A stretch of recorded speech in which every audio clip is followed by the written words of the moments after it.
Guys, my name is Sangeeta Singh and welcome back to my channel English with Sangeeta.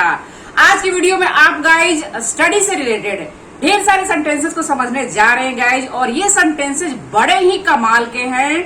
अगर आप video को देखेंगे तो खुद ही पता चल जाएगा। गाइज वीडियो को एक सेकेंड के लिए भी मिस मत करिएगा। I really need your help guys. Video को लाइक जरूर कर दीजिएगा, चैनल पर नए हैं तो सब्सक्राइब कर दीजिएगा और साथ ही साथ बेल के निशान को दबा दीजिएगा ताकि आने वाली वीडियो को नोटिफिकेशन आपको मिल जाए। यहाँ पर गाइज मैं एक सिचुएशन दे रही हूँ। बचपन के कुछ फ्रेंड्स मिलते हैं और वे लोग स्टडी से रिलेटेड बातचीत करते हैं। किस तरह से वे लोग एक दूसरे से प्रश्न पूछते हैं, क्या जवाब देते हैं, आगे आप वीडियो में समझेंगे guys. So without any further delay let's get into the video. तुम्हारी पढ़ाई कैसी चल रही है? चूंकि पढ़ाई से रिलेटेड वीडियो है गाइज, तो पहला सवाल यही होगा। किसी ने पूछा कि तुम्हारी पढ़ाई कैसी चल रही है। How are you getting on with your studies? How are you getting on with your studies? या इसको इस तरह से भी बोला जा सकता है, how is your study going? How is your study going? तुम किस कॉलेज में पढ़ते हो? अगेन उसने पूछा कि तुम किस कॉलेज में पढ़ते हो। इन विच कॉलेज आर यू? अच्छा, कई बार होता है ना कि हम लोग इस तरह से बोलते हैं कि तुम किस कॉलेज में हो। इन विच कॉलेज आर यू? या इसको इस तरह से भी आप बोल सकते हैं, which college do you study at? Which college do you study at? Next sentence पूछता है गाइस, मैं इस कॉलेज में 2 साल से हूँ। अब यहाँ पर एक ड्यूरेशन की बात हो रही है। I have been in this college for 2 years। कोई भी क्रिया कितनी देर से, कितने समय से हो रही है, इसके बारे में यहाँ पर बात हो रही है। यहाँ पर कोई भी काम कब शुरू हुआ ये बात नहीं हो रही है। दैट्स वाई यहाँ पर आप फॉर का यूज करेंगे। कोई क्रिया कितनी देर से, कितने समय से, बहुत दिनों से, 3 वर्षों से, 1 घंटे से, 4 दिनों से, इसके लिए आप फॉर का यूज करेंगे। ठीक, तो सेंटेंस को इस तरह से आप बोलेंगे, I have been in this college for 2 years। मैं इस कॉलेज में 2 साल से हूँ। अगला सेंटेंस वह बोलता है गाइस कि मैं इस कॉलेज में सन 1980 से हूँ। I have been in this college since 1980। यहाँ पर स्टार्टिंग पॉइंट है ना, ये रहने का जो काम है कब शुरू हुआ, एकदम एग्जैक्ट टाइम की बात हो रही है। यहाँ पर 1980 शुरुआती समय की यहाँ पर बात हो रही है गाइज। दैट्स वाई यहाँ पर आप सिंस का यूज करेंगे। I have been in this college since 1980। अच्छा, नेक्स्ट सेंटेंस की तरफ मूव करते हैं गाइज कि मैं इस वर्ष बीए पास कर लूंगा। यानी कि अब वह बोलता है कि मैं इस वर्ष बीए पास कर लूंगा। अब यहाँ पर देखिए गाइज, लूंगा यानी कि फ्यूचर इंडेफिनिट टेंस है, तो सेंटेंस को आप विल के साथ बनाएंगे। ऐसे आई और वी के साथ आप शैल का भी यूज कर सकते हैं, लेकिन मॉडर्न इंग्लिश में विल का ही ज्यादातर यूज किया जाता है। तो सेंटेंस को इस तरह से बनाएंगे हम लोग, आई विल, या कॉन्ट्रैक्शन में आई भी आप बोल सकते हैं, I pass my BA this year. I pass my BA this year. मैं इस वर्ष बीए पास कर लूंगा। या इसको इस तरह से भी बोला जा सकता है कि I be a graduate this year. I be a graduate this year. Next sentence है गाइस कि वह बीए परीक्षा में असफल हो गया। अब किसी के बारे में वह बता रहा है कि वह जो है बीए परीक्षा में असफल हो गया। इसको इस तरह से बनाया जाएगा गाइस कि he failed in the BA examination. अब यहाँ पर देखिए कि हो गया है, यानी कि काम जो है, ये जो है टेंस जो है, सेंटेंस है, ये पास्ट इंडेफिनिट का है। हो गया, गया, खाया, पिया, इस तरह से सेंटेंस में आ रहा है, सेंटेंस के एंड में। तो यहाँ पर आप क्या करेंगे, सेकेंड फॉर्म का यूज करेंगे। He failed in the BA examination. वह बीए परीक्षा में असफल हो गया। नेक्स्ट सेंटेंस है गाइस कि मैं जरूर पास हो जाऊंगा। अब ये लड़का इतना कॉन्फिडेंट है, उसको पता है कि मैंने पेपर अच्छा दिया है, तो इस तरह से वह बोल रहा है कि मैं जरूर पास हो जाऊंगा। अब यहाँ पर भी ये सेंटेंस है, फ्यूचर इंडेफिनिट का है, हो जाऊंगा, काम अभी हुआ नहीं है, फ्यूचर में होगा। दैट्स वाई यहाँ पर भी आप विल का यूज करेंगे आई के साथ। आई डेफिनेटली पास या I will definitely get through, इस तरह से सेंटेंस को बनाएंगे। नेक्स्ट सेंटेंस है गाइज कि हमने अपनी पढ़ाई पूरी कर ली है, यानी कि उनमें से कुछ स्टूडेंट्स बोल रहे हैं, कुछ फ्रेंड्स बोल रहे हैं कि अरे यार हमने अपनी पढ़ाई पूरी कर ली है। अब यहाँ पर देखिए गाइज सेंटेंस जो है प्रेजेंट परफेक्ट टेंस का है, क्योंकि काम हो चुका है, कंप्लीट हो चुका है, लेकिन उसका असर अभी भी दिख रहा है, प्रेजेंट में भी दिख रहा है। दैट्स वाई इसको आप हैज और हैव के साथ बनाएंगे। तो हमने है यहाँ पर सब्जेक्ट, यहाँ पर प्लूरल है, दैट्स वाई यहाँ पर आप हैव का यूज करेंगे। We have completed our studies, इस तरह से आप बोलेंगे, या we have finished our studies. वह इस वर्ष परीक्षा में नहीं बैठेगा। अब उनमें से कोई एक बोल रहा है कि अरे यार जानते हो वह जो है ना इस वर्ष परीक्षा में नहीं बैठेगा। इसको इस तरह से इंग्लिश में वह बोलेगा कि he is dropping out of the examination this year. He is dropping out of the examination this year. अगर आप अपने लिए बोलते हैं कि मैं इस वर्ष परीक्षा में नहीं बैठूंगा, आई एम लगा देंगे यहाँ पर, I am dropping out of the examination this year, इस तरह से सेंटेंस को बनाएंगे। तुम्हारे पास आर्ट्स के विषय है या साइंस के? अब किसी ने पूछा कि तुम्हारे पास आर्ट्स के विषय है या साइंस के। हैव यू ऑफर्ड आर्ट्स और science? Have you offered arts और साइंस? तुम्हारे पास आर्ट्स के विषय है या साइंस के? मेरे पास फिजिक्स, केमिस्ट्री और बायोलॉजी है। I have offered physics, chemistry and biology. I have offered physics, chemistry and biology. अब उनमें से कोई कह रहा है कि अच्छा विद्यार्थी कक्षा का नाम रोशन करता है। अच्छा विद्यार्थी कक्षा यानी क्लास का नाम रोशन करता है। A good boy brings credit to his class. A good boy brings credit to his class, इस तरह से। रमेश क्लास का सबसे होशियार लड़का है।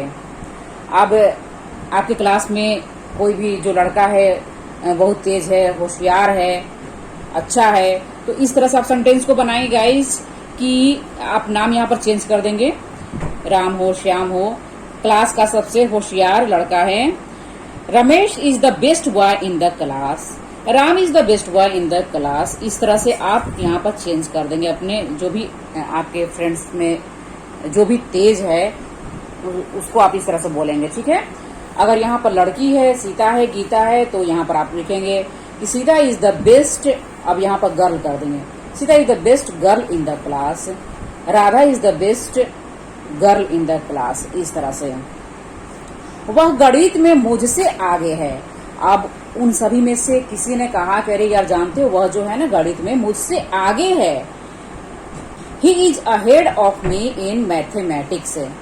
He is ahead of me in mathematics. अच्छा, उन सभी में से गाइज कोई एक कह रहा है कि गणित तो मेरे लिए हवा है, यानी कि हो सकता है तुम्हारे लिए आसान होगा लेकिन मेरे लिए तो गणित जो है हवा है।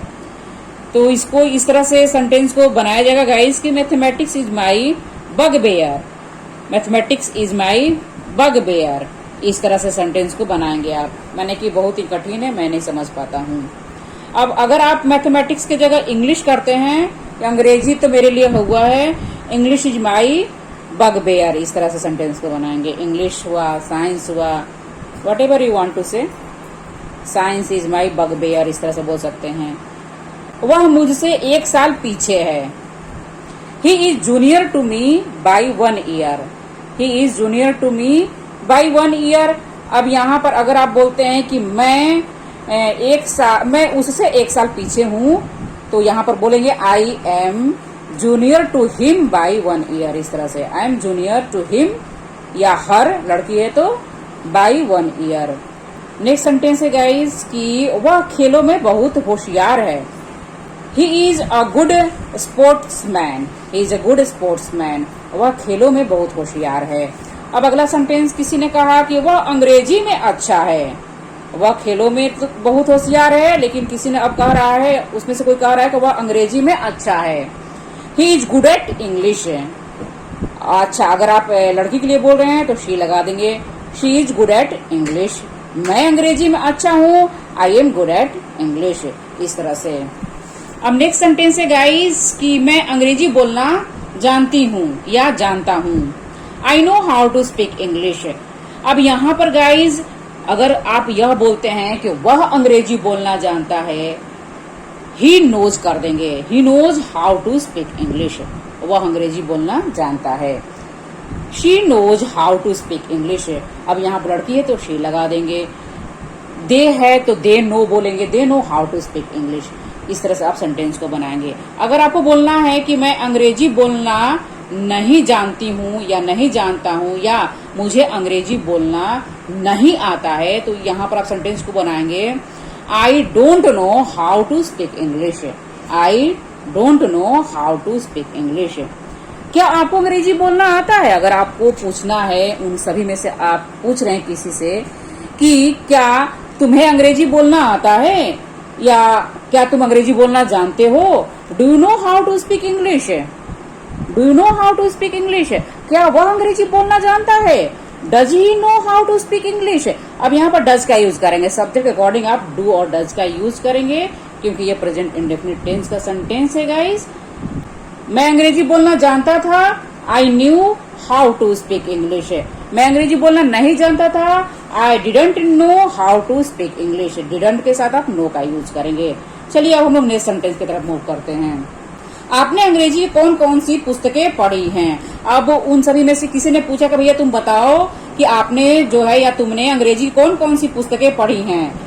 अब इसको इंग्लिश में इस तरह से वह बोलेगा कि which books in English have you red.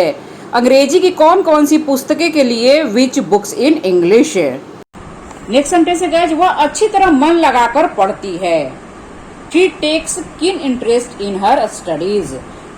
She takes keen interest in her studies. यहाँ पर मन लगाने के लिए गाइस कीन इंटरेस्ट है ना, इस तरह सेंटेंस को बनाया जाएगा। नेक्स्ट सेंटेंस, आज मैं कुछ नहीं पढ़ सका, यानी कोई काम पास्ट में नहीं कर सका, नहीं कर पाया, तो यहाँ पर आप कुड का यूज करेंगे और इसके साथ नहीं है तो कुड नॉट का यूज करेंगे।